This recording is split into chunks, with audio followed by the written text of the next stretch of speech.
Today, 11.5, we're going to be working with products and quotients of radicals.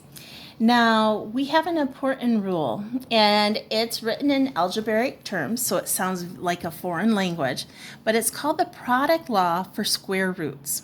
Okay, and what it says is I've got two variables here. They're integers, okay? And so integer A has to be greater than or equal to 0. And integer B has to be greater than or equal to 0. If it's less than, or if it's a negative sign, it is not going to work, okay? And so what this law says is if I have the square root of A times a square root of B, I am allowed to multiply them and put them under a single radical sign, okay? And what's nice about this law is that we can go ahead and we can work backwards with it. So if I've got a multiplication of a number underneath one square root sign, I can go ahead and separate it into two square root A and square root B. Okay, and this is going to help us be able to simplify large radicals. Okay, so here I have an example here. Okay, so I've got the square root of 2 times the square root of 8. Now, square root of 2 and square root of 8 are not a perfect square. And so if I were to take the square root of these, I'd get really bad decimals, okay? And it wouldn't be very accurate. But because of this law of square roots, it says I can go ahead and take the square root of both of these, multiply them together, actually do 2 times 8, and put it under one square root. So the square root of 2 times square root of 8 is really the square root of 16. Now I can take the square root of 16 because that's a perfect square. And the square root of 16 gives me the answer of 4. Okay, so this is how this law of square roots works. So we're going to work with trying to simplify things here. So here I have the square root of 900. We're going to go backwards and reverse this. Okay, square root of 900, I can break into some factors that are perfect squares. It makes it a lot easier for me to simplify it. So I'm going to take the square root of 900 and break it into two things here. I've got the square root of 9 times the square root of 100, okay? Now, I can't work with them when it's like this, so I'm going to actually separate it into two actual separate square roots. Now I can go ahead and separate that. And what is the square root of 9? I can simplify it to 3, and the square root of 100 I can simplify to 10. Now, because it's still multiplication, I have to still multiply those answers together. And so I know the square root of 900 is 30. Okay? So it makes simplifying large radicals a lot simpler to do. Okay, so let's go ahead and let's simplify the square root of 48. Now, I am looking for a perfect square that goes into 48. Okay, so think your multiplication through here. Does 2 go into it? Does that give me a perfect square? Does 3 go into it? Does that give me a perfect square? Does 4 go into it? And you're going to find you're looking for perfect squares. And the largest perfect square that can go into this is 16 times 3. Okay, so now that I figured out the best perfect square factors for this, I'm going to go ahead and separate them and change it into the square root of 3 times the square root of 16. Now I can go ahead and take the square root of it. Now, square root of 16 is a perfect square, so I'm going to leave that 4. And I always put the whole number in front of the radical sign. The square root of 3, I cannot simplify that down any farther. It would basically turn it into a decimal, and I do not want to put it in a decimal. I want to leave it in radical form, so it's the most accurate form there is. Okay?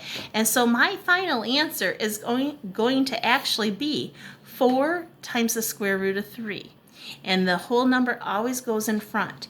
Now remember, because these are side by side, I know that's multiplication, okay? So the answer is 4 times the square root of 3 is how we would say that. Okay, so let's do some practice here on some problems here. And we're going to go ahead and we're going to take the square root of 169. Now, I've got to think, what is some perfect squares that go into 162? Now, remember, we're looking for perfect squares. So if you can't think of anything right off the bat, go ahead and do 162 and divide it by 4. Does 4 go into it? Not evenly, so that's not the answer.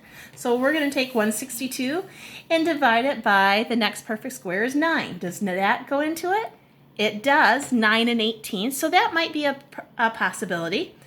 Let's see if we've got anything else that goes into it.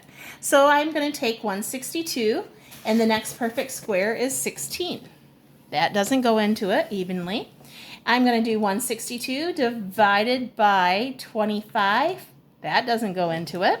So let's try another one. 162 divided by 6 times 6 is 36. That doesn't go in. So let's try another one. I've got 162 divided by 7, which is 49. That doesn't go into it. Let's try 8. 162 divided by 8 times 8 is 64. And I get 2.53. And so 9 times 2, let's try 81 here. 162 divided by 81, and I find out, I have 81 times 2. I can't get any better than that. Okay, so these are the factors that I'm going to use for the square root of 162. I'm going to go 81 times 2, then subtract them out, or separate them would be the correct term, into the square root of 2. And now I can simplify. The square root of 81 is 9, and it's going to be times the square root of 2. The square root of 2 is not a perfect square, so I have to leave it in radical form. Okay? Sometimes finding that perfect square takes a little bit of work, but you will eventually get there. Okay, so let's go ahead and do square root of 12. What are some perfect squares that go into 12? It's a smaller number, so my perfect squares are either going to be 4 or 9. Okay, and so I know that I am going to divide 12 into 4 times 3. Those are my only possibilities here for perfect squares. So now I'm going to separate it and do the square root of 4 times the square root of 3. Simplify. And that turns into 2, and I get times the square root of 3. Okay, now 125. Let's think about what perfect squares go into 125. Well, there's 125 and there's a 25. Let's see how many times 25 goes into that so I can find some factors. So 125 divided by 25 is 5. So I'm going to go 25 times 5. That's the largest perfect square that can go into that. And so now I'm going to separate them. Square root of 25 times the square root of 5. Simplify it, and I get 5 times the square root of 5. Okay, so this product of the law that we started off with helps make it a lot simpler to work with things here. Okay, so what we're going to do is your book shows with sometimes there are ways that are really hard to find what how to simplify it, I guess is the best way to do. And so we're going to look at this example here. And this is by using your prime numbers. So they want me to simplify 6 times the square root of 15. Square root of 6 times square root of 15. Now, what they do here is they break 6 into the prime factors of it. So the prime factors of 6 are 2 times 3, and the prime factors of 15 are 3 times 5. Now, what they do is they combine them all under one square root sign, and anything that has more powers, we're going to raise it to a power. So if you notice, I have a 2 here, and then I have 2 3's here. So I'm going to write that as 3 times the square root of 2. And then I have my 5. Sorry, 3 squared, not 3 times the square root of 2. Okay, now remember, we've been working with this, okay? When I have 3 squared, I can cancel it out when I have the square root of 3, okay? And so that leaves me with the 3, and then I have to multiply the prime numbers 2 times 5 below it, okay? So this is one way. It looks really confusing, but the more you work with it, it's not bad. So we're going to work and do a couple examples this way here, okay? So here I have the square root of 14 times the square root of 21. I'm looking for the perfect squares of 14. And the perfect square, it's not perfect squares, sorry. The prime numbers, prime factors of 14 are 2 and 7. Okay, and then the prime factors of 21 are 3 times 7. Okay, so I broke those apart into their prime numbers. And then I'm going to combine them here. And if you notice, I've got 2 7s, so I'm going to write it 7 times 2.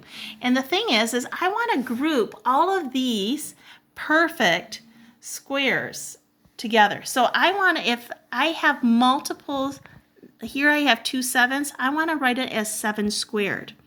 If I had like another 3, I would group that underneath another square root sign, because once I take the square root of a square, it cancels things out. Okay, so I wrote the 7 squared under its own square root, and then this 2 and 3 I put underneath a remaining square root sign. Simplify that out, and I'm left with the 7 times the square root of 6. And that's my final answer. So here's another thing. What happens when I have numbers that are outside? Remember, this is multiplication, okay? So this means I really need to multiply 2 times 3 and get 6.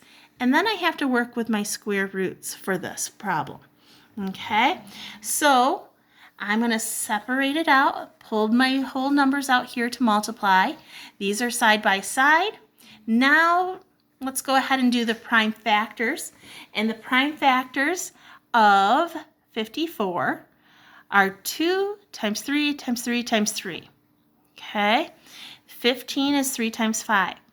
If you really can't think about basically, I did 6 times 9. 6 times 9 is 54. So then I broke down the 6 to 2 times 3, and the 9 was 3 times 3. If you can't remember any of your prime numbers, go ahead and do a factor tree. That'll help give you your prime factors. Okay, so like I talked up here, I want to group all these 3's, if I can, into squares underneath the square root sign.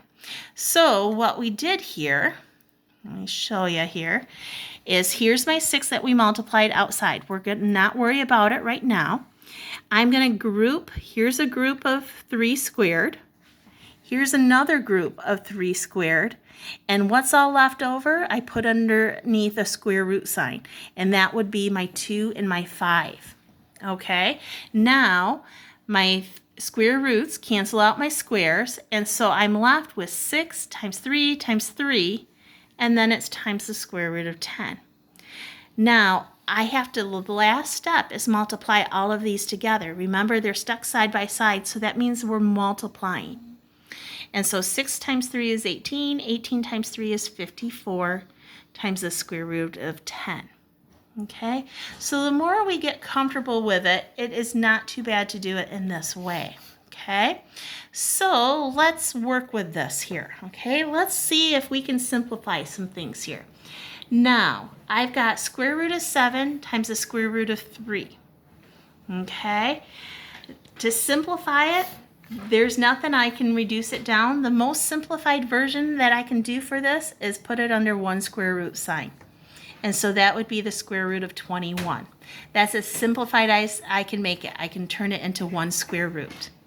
Okay, here I've got to multiply these together, and I get the square root of 5 times 10 is 50. Now, think about that. Is there a perfect square that goes into 50? Yeah, 25. So I'm going to split this apart into the square root of 25 times the square root of 2. Okay, I can take the square root of 25 and get 5, and the rest has to stay under my square root sign. So it's 5 times the square root of 2. Okay, looking at this, I could go ahead and multiply it and get a big number, but that might be really hard to find the perfect square. But looking at this, I can think about this and say, you know what? I can find the prime factors that go into this. And so the prime factor of 6 is 2 times 3. And then my prime factors for 42 would be 6 times 7. Okay, 6 times 7 is 42. So my factors, prime factors of 6 are 2 times 3, and then I have that 7. Okay, now what I want to do is group together anything that I have in groups of 2's. So I've got the square root of 2 squared, because I've got this one here and that one. And then I have a group of 3, so I've got 3 squared here. And what am I left with? The only thing I have left over here is the square root of 7. Now let's go ahead and simplify these. This cancels out, leaving me the 2 under it. That cancels out, leaving me the 3 under it, times the 7. And my last step here now is to multiply 2 times 3 to get 6 times the square root of 7. Okay, so the last little bit here is we're going to work with division. This is a longer section here. And with division, remember, when I have stuff on top and bottom, they can cancel each other out. But we have an official rule here, just like we had with multiplication, and it says as long as a is larger than 0, remember, it can't be equal to 0 because I can't have 0 in a denominator. So if a is greater than 0 and b is greater than 0, I can go ahead and take whatever division, or some people like to say it's a fraction, underneath the square root, and I can separate them into their own individual square roots. So this a over b under the square root, I can separate into the square root of a over the square root of b. And that's going to free me up to be able to work to simplify this. So here we have an example. They want us to simplify the square root of 25 over 4. I notice that I can simplify this into 2 separate perfect squares. And to be able, I'm kind of locked underneath this one large square root sign. So by freeing myself up to put these under 2 separate square roots, I can simplify it now. And so the square root of 25 is 5, and the square root of 4 is 2. So basically, in a sense, we can kind of think of it as this one large square root sign locks me in as a complete unit. I have to treat this as one thing. Once I separate this into an actual square root of 25 and a square root of 4, now I'm allowed to reduce it. Okay, so here we have a thing here. Sometimes when I'm looking at this, it's like, that's not a perfect square. I can't do anything with it. Now, let's say if I put it under one square root to treat it as one complete unit, I can do some actual division here. 45 divided by 5 is 9. And so I have the square root of 9, which I know is 3. Okay, so take a look at this example. I've got the square root of 18 over the square root of 9. Can't exactly work with this. So I'm thinking, okay, how if I put it under one square root sign? I know 18 divided by 9 is 2. And then I can square that. You leave it under one square root sign. So it's looking at what is the best situation. Do I need to leave it as one square root sign, or can I separate it and treat them separately? So here we have a couple examples to end it for today. Okay, I've got the square root of 8 over the square root of 2. No perfect squares, so I'm thinking the best thing I can do is combine it as one unit. I have 8 over 2. Now, I can take 8 and divide it by 2, and I get 4. And I know right away that the square root of 4 is 2. So it was much easier to treat it as one unit to do the division first, and then I could take the square root of it. Okay, and so the next one, looking at it, I got the square root of 98. Square root of 98 isn't a perfect square, and neither is the square root of 2. So I'm going to stick it underneath under one square root sign, and now I can go ahead and first do division. So 98 divided by 2 gives me 49. Now I can simplify that because the square root of 49 is 7. Okay, take a look at this one. Do I want to leave it as 2 separate units? No, because they're not perfect squares. I can't work with it. So let's put it underneath one unit, and I've got 6 divided by 2 now. 6 divided by 2 is 3, and I'm going to leave my answer as the square root of 3.